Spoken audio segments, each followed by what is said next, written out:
د تراویح باره کې مونږه 15 خبرې هغه دلته ترتیبوار ذکر کوو چې تاسو ذهن ته خبره هغه پورا راشي او پورا ورته ورکوز شي. اول نمبر خبره اب من کو چې سنت دا ست ویل کیږي. دویمه خبره د تراویح حکم سره. دریمه خبره تراویح په جماعت سره کول دا څه حکم لري. څلورمه خبره د تراویح د رکعاتونو تعداد څومره دی. پنځمه خبره تراویح او تهجد دا دواړه یو منځ دی او که جدا جدا منځونه دي. 15 خبرې شوې. ترتیبوار به یو خبرې لراجو استاسو ذهن کې دا خبره کینی هم او کم د نوې دور خلق چې هغه بعض روایات د پیغمبر علی السلام د تهجد را اخلي او تراویح ته اته رکعات ثابتې باغې هم تاسو پوه شئ. اول نمبر خبره چې سنت ست ویل کیږي. بعض خلک دا وایي تراویح سنت نه دی، وای دا نه پلي او دا د پیغمبر علی السلام نه ثابت نه دی بلکې د صحابو نه ثابت دي. اول ځان پوه کو په دې خبره چې سنت ویل کیږي الطریقه المسلوکه فی الدین، هغه لار او طریقه چې په دین کې جاری شوی ثابته من النبی صلی الله علیه وسلم او الصحابه دي چې دا د نبی علیه الصلاۃ والسلام د طریقه ثابته یا د صحابه کرامو نه ثابته واستقر الامر علیه او د کار د خبره په دې باندې برقرار شوی. نو پته ولګی دا چې د نبی علیه الصلاۃ والسلام یا د صحابو نه کومه طریقه د دین په باب کې هغه نقل شوی دا د دواړو ته سنت ویل کیږي. واستقر خبره په هغه برقرار شوی. دا د دې لپاره په تاریخ کې ذکر شوی دی چې بعضی کارونه یو پیرا دو پیرا یا عادتي تور د پیغمبر علیه الصلاۃ والسلام نه نقلی ولیکن هغه د مون سنت نه وایو. لکه مثال په تور باندې پیغمبر علیه الصلاۃ والسلام یو پیرا او د سوکو هر اندامي یو پیرا وینځو، یو پیرا او د سوکو هر اندامي دو پیرا وینځو، بل پیرا او د سوکو هر اندامي درې پیرا وینځو. ادای پر مل هاذا وضوئی و وضوء الانبیاء من قبلی، دا زما او دسته او زمانه چې کوم مخکې پیغمبرانو د هغه او دسته. نو دا یو پیرا دو پیرې دا د پیغمبر علی السلام نوم ثابت دي، خو سنت په کم یوي درې پیرې ځکه چې خبره په دې برقرار پاتې شوې ده. دا سنت په دې درې پیرو دا به ویل کیږي. دغه رنګه پیغمبر علی السلام دا غنا د جابر رضی الله تعالی عنہ روایت ته چې نبی علیہ الصلوۃ والسلام اتا صبات قوم فبال قائما وتوضا ومسح على ناسيته. نبی علیہ الصلوۃ والسلام د قوم ډیران تراغه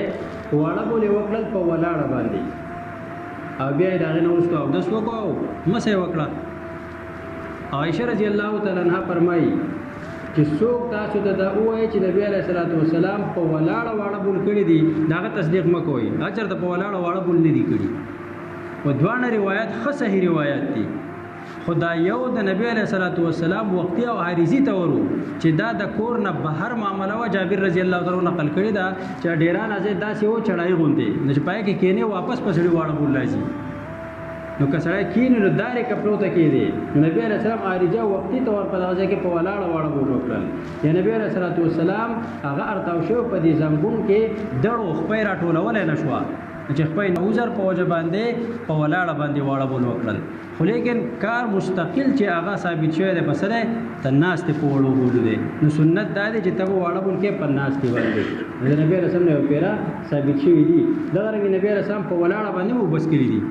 په ناس ته باندې وبس کړی دي. خو مستقل عادت د پیغمبر علیه الصلاۃ والسلام د اوبو د ناس ته رسکلو. موږ وایو اوبو په ناس ته باندې رسکل سړي سنت دي. نو دا یو پیرا دو پیرا چې ثابت شوی دغه ته موږ سنت مستقلا نه وایو. دا کله د بیان جواز د پاره او کله د ادنا درجه د پاره چې جایز قدر دي سنت لري. نو هغه کار چې د پیغمبر علیه الصلاۃ والسلام نه یا د صحابو نه د دین په باب کې نقل شوی وي دغه ته سنت ویل کیږي او کار پاغي باندې دغه برقرار پاتې شوی دې ته سنت وایي. وسو سنت هغه د صحابو پیل ته ویل کېږي په دې باندې دلیل هغه حدیث دی چې پیغمبر علیه الصلاۃ والسلام فرمایي فعلیکم بسنتی وسنت الخلفاء الراشدین المهدیین تاسو باندې لازم دي زما سنت او د خلفاو چې کوم هغه هدایت والے دي او هغه هدایت یافته هم دي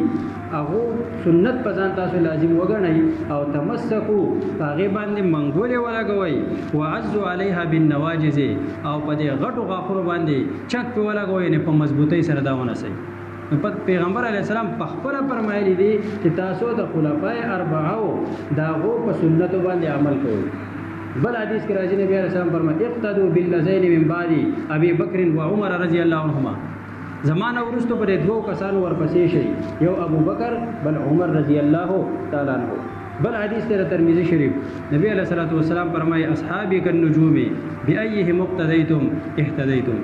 زما صحابه د ستورو په شان دي په کم صحابي تاسو ورپسې شوي هدایت ته ورسیږئ نو سنت پیل نبی علیہ الصلوۃ والسلام او د صحابه کرامو ته دته ویل کېږي او بیا خاص تور هغه کار چې هغه په عقل باندې نه معلومیږي او د صحابین هغه نقلی دا په سنت کې داخل دي کم کار چې په عقل نه معلومیږي او صحابي هغه نقل کې او دا وایي دا خامخا په سنت کې ځکه داخل دي چې دا د صحابي نبی علیه السلام نه اوریدلي دي خو لیکن نسبت نبی علیه السلام ته نه دی کړی نو اول د سنت او تعریف دا تاسو په ذهن کې کېدی دویم حکم د تراویح چې تراویح دا سدي نو تراویح دا سنت مؤکد دي تراویح سنت مؤکد دی په دې باندې مواظبت او همیشواله د خلفاو او د صحابه کرامو تر روزه پورې د سوار له سوکاله وشو چې دا مواظبت او همیشواله په دې باندې را روان دي تراویح سنت مؤکد دی د هغه جماعت چې دی دا سنت کفایي دی یعنی په جماعت کې په جمع باندې مونږ کیږي بلکې په د فرض مونږ په جمع باندې وکړو او تراویح ځان لا هغه په قلاره باندې په کور کې کوي نو دې ځان لا کولای شي نو جماعت د تراویح هغه سنت کفایي دی یعنی په جماعت کې تراویح کیږي په جمع باندې یو سره فرض په جماعت کې وتی او کور ته ځان لا په قلاره باندې هغه تراویح کوي نو کولای شي او نبی علیہ الصلوۃ والسلام فرمایي د عبدالرحمن ابن عوف رضی الله تعالی عنہ روایت ده چې رسول الله صلی الله علیه وسلم فرمایل ان الله تبارک وتعالى فرض صيام رمضان علیکم الله تعالی د رمضان روزه پتا سو باندې فرض کړی دي وسننت لكم قيامه او ما سنت ګرځول استاسو لپاره قیام د رمضان چې تراویح نبی علیہ السلام ته په خپل باندې سنت ویلي دي دلته سنت په مقابله د فرض کې راغله د سنت نه مراد دغه سنت چې کوم پیل د نبی علیہ الصلوۃ والسلام او دا غي کول هغه پکار او بغیر د عذر نه پرې خودل هغه نه پکار روایت امام نسائی رحمت الله علیه نقل کړی دی او حدیث حسن دی په دې وجه باندې جمهور علما ائمه چې د قران او د حدیث ماهرین دي جمهور علما او ائمه چې هغه د قران او د حدیثو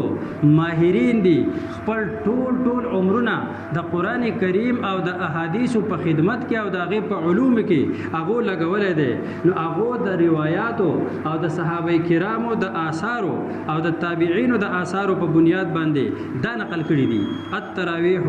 سنت مؤکده لمواظبه الخلفاء الراشدين اجماعا بعد صلاه العشاء وهي 20 ركعه وهو قول الجمهور عليه عمل الناس شرقا وغربا دی فرمای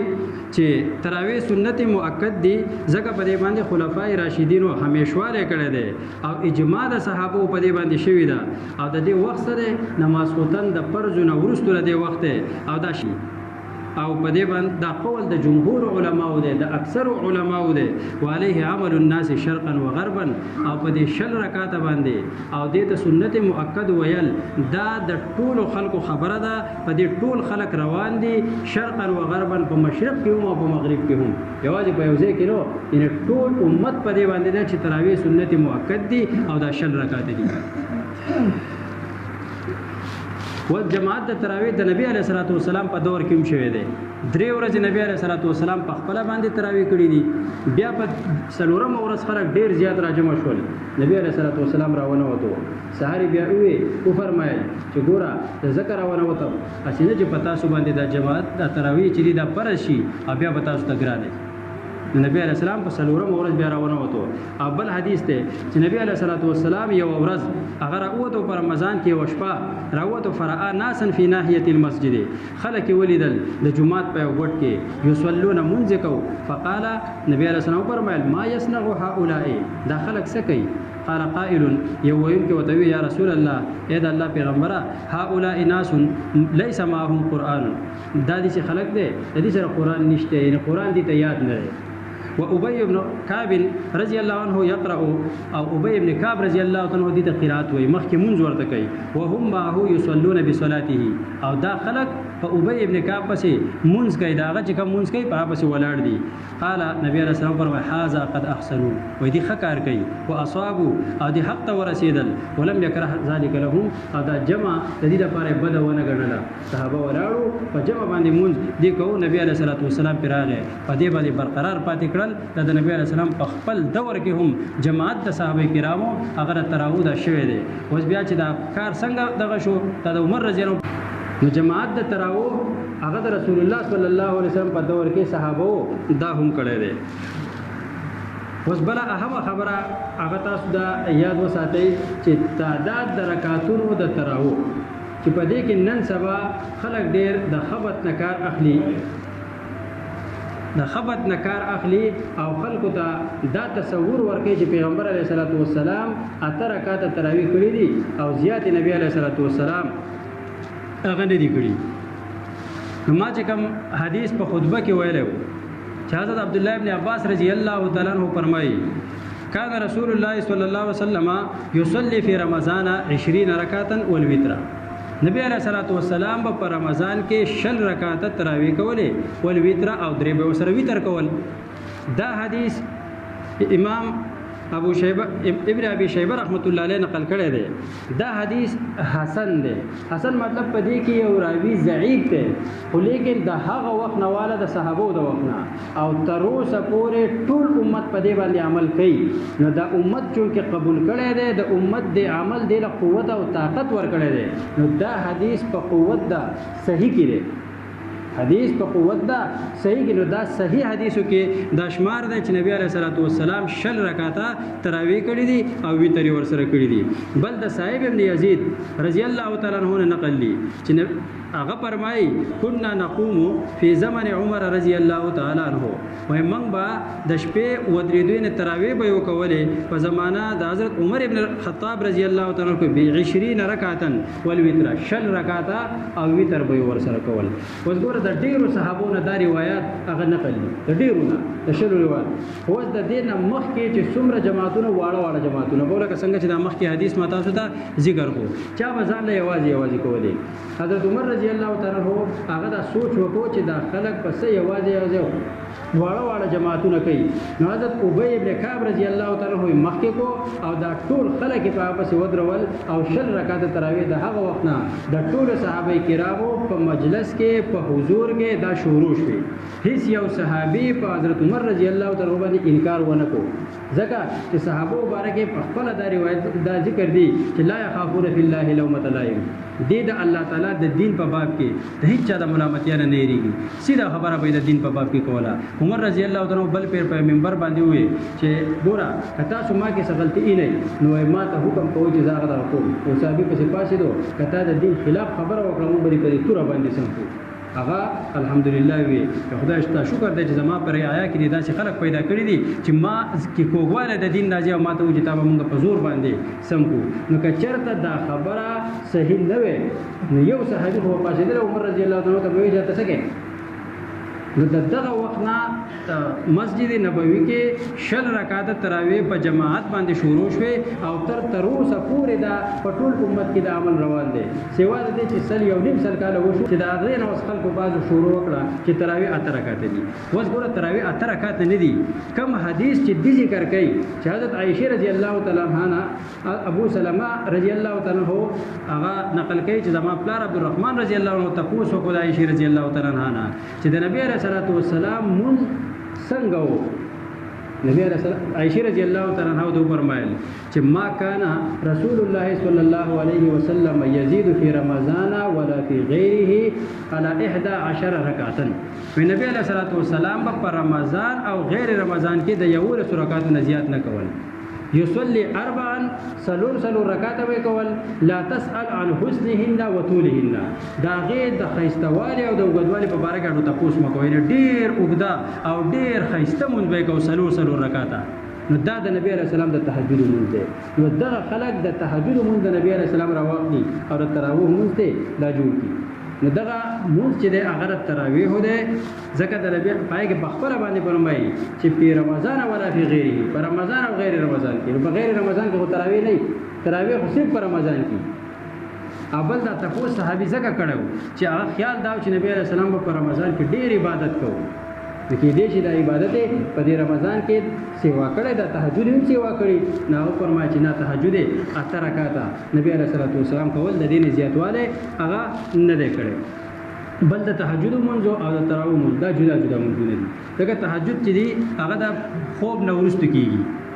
او تراویح د خوب نه مخکې کیږي دویم تراویح چې دی دا صرف په رمضان کې او تهجد چې دی دا په رمضان غیر رمضان دوانو کې کیږي او د دې د ټولو یو لوی دلیل لري چې امام بخاری رحمت الله علیه چې دا امیر المؤمنین په حدیث ده په حدیثو کې د ټولو ائمه امیر او مشر ده په حدیثو زیات په هغه امام بخاری رحمت الله علیه امام بخاری رحمت الله علیه په خپل عمل داو چې ماسختن به د خپل شاګردانو سره په جماعت سره تراویح وکړي او سحر د پېشمنی ماری وي ځان له یوازې بیا څه کول تهجد کول نو پته ولګی دا چې د تراویح مون جدا ده او د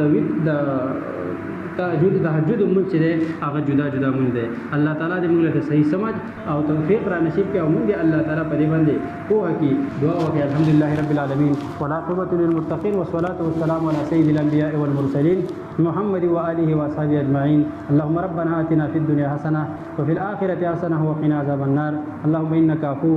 کریم تحب العفو فاعف عنا یا الله زمون گناهونه